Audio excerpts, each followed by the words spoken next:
Di pohon-pohon itu dihuni oleh roh-roh para leluhur. Setiap Sabtu Pon dalam setahun sekali, Sendang itu dikuras. Malam sebelum hari pengurasan itu, warga setempat mempersembahkan sesajen itu untuk sesosok pocong. Kita sudah berada di dekat makam yang dikeramatkan tersebut. Biasanya orang-orang yang meninggal karena kecelakaan, kepala yang menggelinding ke tengkorak manusia, tidak tahu identitasnya, kemudian dimakamkan di sini.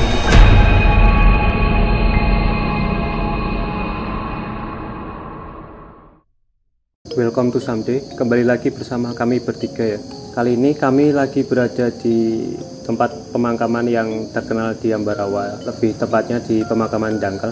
Dan kali ini kami di sini mau menceritakan sebuah sendang yang berada di dekat sini, lebih tepatnya di bagian bawah Dangkal. Dan kami akan menceritakan kejadian-kejadian seram yang ada di sini dan juga makam keramat yang ada di sini, yaitu makam Ki Tunggul Wulung.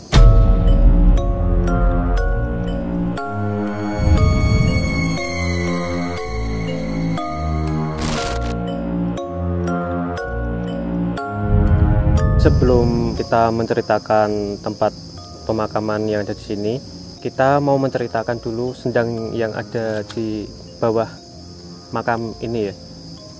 Jadi ceritanya itu gimana?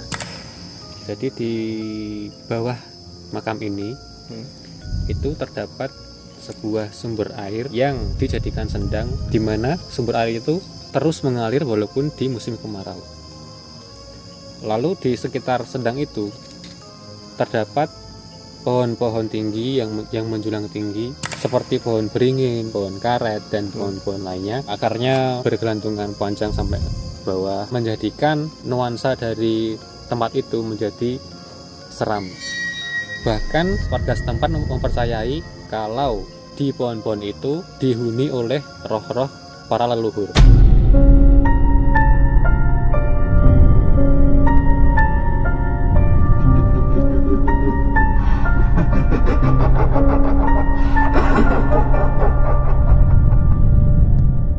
Bisa diceritain nggak roh yang ada di sendang itu? Jadi gini, menurut cerita warga setempat, ada satu roh yang ya mungkin di situ banyak yang menunggu ya rohnya. Tapi ada satu yang terkenal di masyarakat gitu, maksudnya dari cerita warga setempat, dari mulut ke mulut itu yang paling terkenal itu ada satu roh Mbah Derpo, dimana sampai warga itu bahkan menyajikan sebuah sesajen seperti kemenyan di sekitar sendang itu untuk menghormati Mbah Derpo itu. Sebelum menuju ke sesajen itu tadi, mungkin bisa saya ceritakan tentang bagaimana sendang itu terbentuk awal mulanya dan juga mengapa roh Mbah Derpo itu terkenal di situ dan juga dihormati oleh warga setempat. Jadi, tapi tunggu, alangkah baiknya sebelum kamu cerita, mending kita pindah tempat dulu deh, jangan di sini.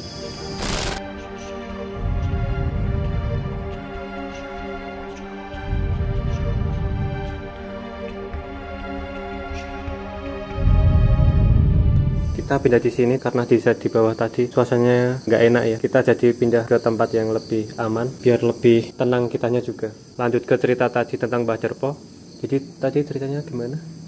Tadi saya mana tadi? Tadi sampai asal mulanya. Oh iya. Jadi menurut ceritanya dulu itu sendangnya belum jadi seperti ini, masih tanah-tanah gitu. Cuman polos, ada ya, cuman ada seperti sumber air yang nggak habis-habis dan itu menggenang di situ.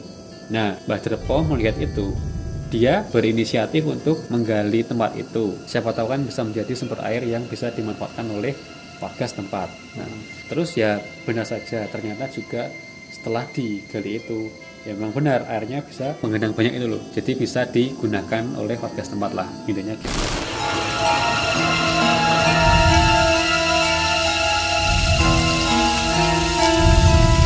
Setelah menjadi sendang yang lebih layak, itu Mbah Derpo kesehariannya ya ke situ terus, gak ada hari tanpa dia ke tempat itu ya. Mbah Derpo itu sendiri tuh seorang warga biasa. Ada sesepuh desa waktu itu yang bernama Mbah Bawokso. Melihat itu, dia bilang gini, seperti menegurnya lah, kok kamu kesini terus, kenapa nggak sekalian kamu jadi penghuni sini? dalam artian mungkin setelah si Mbah Derpo nggak ada, nanti rohnya bakal menunggu di situ. Oh, oke. Nah, dan benar saja ternyata itu menjadi kenyataan. Setelah dia wafat, katanya rohnya itu masih menjaga di sendang itu. Dan juga terdapat kesaksian warga yang katanya pernah melihat roh Mbah Derpo itu di sendang itu. Nah, sendang ini tuh setiap Sabtu Pon dalam setahun sekali.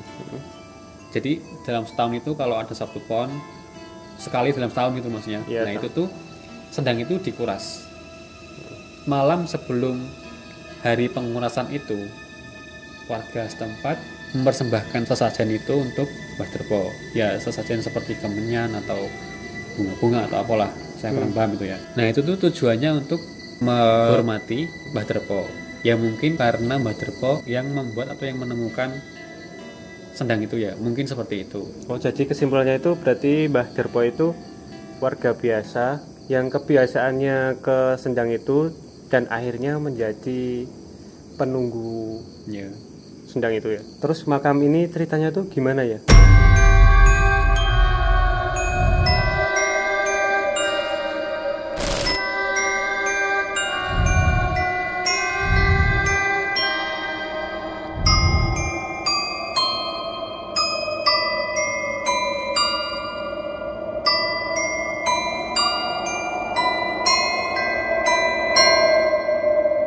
Jadi untuk pemakaman Danggel ini terletak di lereng bukit dan posisinya jauh dari pemukiman warga. Untuk mencapai makam Danggel ini harus melewati jalan yang cukup terjal dan lumayan jauh. Dan makam Danggel ini tuh jalan untuk menuju desa atas, di atas itu ada desa ya. Itu ngepres, mungkin cuma satu mobil dan satu motor, dan di kanan kirinya itu makam. Nah, makam siapa saja yang dimakamkan di sini, ada warga sekitar, warga lokal yang sudah meninggal lalu dimakamkan di sini.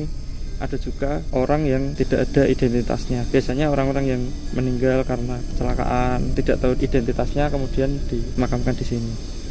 Seperti itu.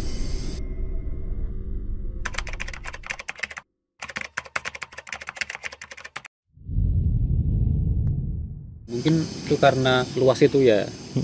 Apa namanya, lahannya luas, makanya bisa mencakup untuk tempat untuk dikuburkan orang-orang yang tidak bisa ditemukan identitasnya. Apa namanya, lahannya luas, makanya bisa mencakup untuk tempat untuk dikuburkan orang-orang yang tidak bisa ditemukan identitasnya.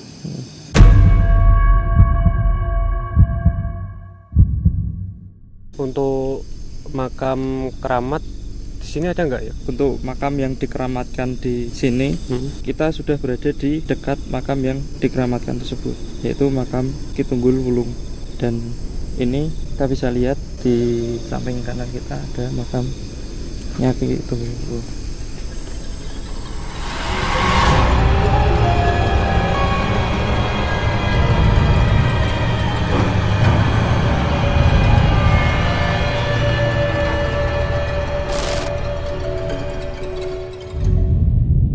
Untuk makam Kiai Tunggul Wulung ini biasanya sebagai tempat untuk orang berziarah ke sini ya.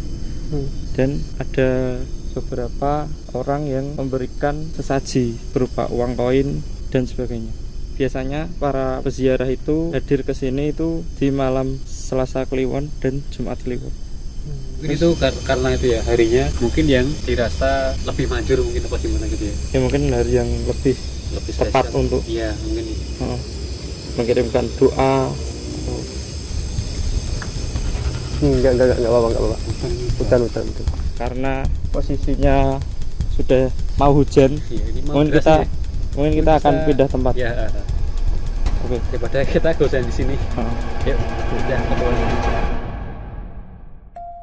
Jadi kita sekarang udah pindah karena tadi itu rasanya di sekitar makam Ki Tunggul Wulung itu kayak mau hujan gitu. Tapi anehnya saat kita keluar nggak ada rintik-rintik tanda-tanda mau hujan. Iya, kayak berhenti gitu. Kayak berhenti itu. Kita seolah-olah kayak diperingatkan kalau udah kita harus pergi dari sini. Ya itu kita bahas nanti lagi. Kita tadi sampai mana? Jadi di sini itu tempatnya juga sering buat ziarah ya berarti. Selain itu di tempat ini juga pernah ada kejadian atau sesuatu yang horor enggak?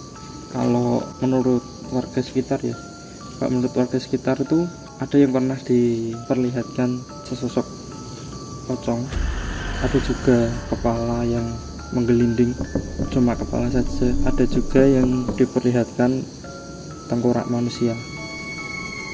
Ya kalau di logika tengkorak manusia memang tempatnya ya, soalnya kan di sini Ya, makam gitu. Bentar, ini kembali lagi ke Tunggul Wulung tadi ya. Kamu tahu enggak latar belakang dari beliau? Kalau gitu Wulung sendiri, saya sendiri kurang paham ya. Tapi mungkin beliau itu kayak kiai yang sepuh dulu, udah dari dulu yang ada di sini, mungkin kayak yang mengawali adanya makam ini gitu mungkin ya. Jadi kayak dia dikeramatkan terus dihormati sampai dikasih saji kayak gitu. Entah saji itu diberikan untuk persembahan atau mencari hal lain, saya kurang tahu kalau saya tuh. Karena dari sumber yang kita dapat juga tidak menjelaskan apa yang sebenarnya Kitumbul Wulung itu siapa gitu. Dari kita tadi di sana tuh, kalian merasa aneh gak? Ada hal-hal yang menurut kalian tuh ganggu atau gimana gak? Kalau dari aku ya, aku paling serem itu yang terakhir ya, itu tadi di makamnya Tunggul Wulung itu tadi. Kan tadi pertama sempat set aku di sebelah sana, kamu Sajar Miko, aku juga sempat langsung minta tuker. Soalnya aku ngerasa di belakangku itu ya kayak ada yang mengganjal gitulah. Hawannya berbeda. Kayak rasanya tuh beda. Sama pas terakhir kamu tadi bicara pas kita mau pindah ada hujan itu tadi, itu juga aku ngerasanya di situ juga. Pas jalan agak merinding gitu. Pas jalan keluar, lo ngerasain dia? Enggak kalau sama. Aku ngerasainnya hawannya berubah jadi kayak hangat gitu. Aku malah enggak. Pas keluar tuh ada hangat dulu, baru sampai di jalan adem biasa. Kalau aku gini, jadi sebelum ada yang tadi tuh ya, yang kayak hujan itu sih, sebelum itu tuh aku kayak ngerasain ya emang ada aneh gitu. Kayaknya kalau nggak salah waktu kamu jelasin tentang Ki Tunggul Wulung makamnya digunain buat ziarah, nah itu tuh aku pertama udah ngerasa aneh duluan. Kan aku yang paling pojok sendiri tuh, di belakangku tuh ada kayak angin kayak dingin banget gitu. Tadi kalau kameranya nangkap ya, itu tuh aku tadi sempat baca-baca ya, maksudnya tuh biar mungkin kalau setelah aku baca-bacain itu jadi aman kembali dulu, jadi tenang gitu loh maksudnya. Ya mungkin kalian juga ngerasa kalau aku ngerasa banget kayak ada yang aneh di belakangku, kayak mereka itu kayak nggak suka gitu loh. Mungkin bacaanku nggak mempan ya mungkin ya. Nah makanya mereka kayak kasih peringatan seperti angin, entah itu angin atau apa, angin gede gitu. Tapi kan kita ngerasanya kayak loh kok tiba-tiba kayak gini setelah kita nyertain. Bukan angin biasa apa? Ya kayak bukan angin biasa gitu loh. Kayak ngasih tahu kita kalau udah cukup, nggak usah diterusin. Kita tuh harus berhenti, jangan nyeritain lagi. Dan anehnya waktu kita keluar dari tempat itu kok udah berhenti. Maksudnya kok nggak ada lagi hujannya, nggak ada lagi anginnya gitu loh. Kok nggak sampai kita turun ke jalan buat menuju turun sini loh. Ya kan awalnya kita kan mau pindah karena kita ngerasanya selain kita ngerasa masing-masing kita ngerasa aneh, kita juga biar nggak kehujanan gitu kan. Nah waktu kita keluar kok udah nggak ada hujan lagi, tapi kalau kita mau kembali juga nggak kondusif ya. Kayaknya kita udah cukup kayak udah stop sampai sini, kayak silahkan pergi gitu. Rasanya tuh kayak digituin. Nah itu mungkin kalau kalian yang tahu bisa komen di bawah, itu tuh emang mereka yang memperingatkan atau Jadi seperti itu ya guys ya, cerita singkat untuk makam dangkal di sini sama sendang yang ada di bawah itu. Cerita ini bukan yang kami karang, ini dari sumber-sumber yang sudah kami riset sendiri ya. Untuk selebihnya kita serahkan kepada kalian, mau percaya atau tidak itu tergantung kalian. Dan intinya jikalau kalian ada di tempat yang seperti ini, intinya kalian harus menghormatilah. Jika ada kekurangan atau kesalahan mohon dimaafkan. Ya mungkin sudah cukup ini. Jangan lupa like, subscribe, komen, rekomendasi tempat challenge kami someday.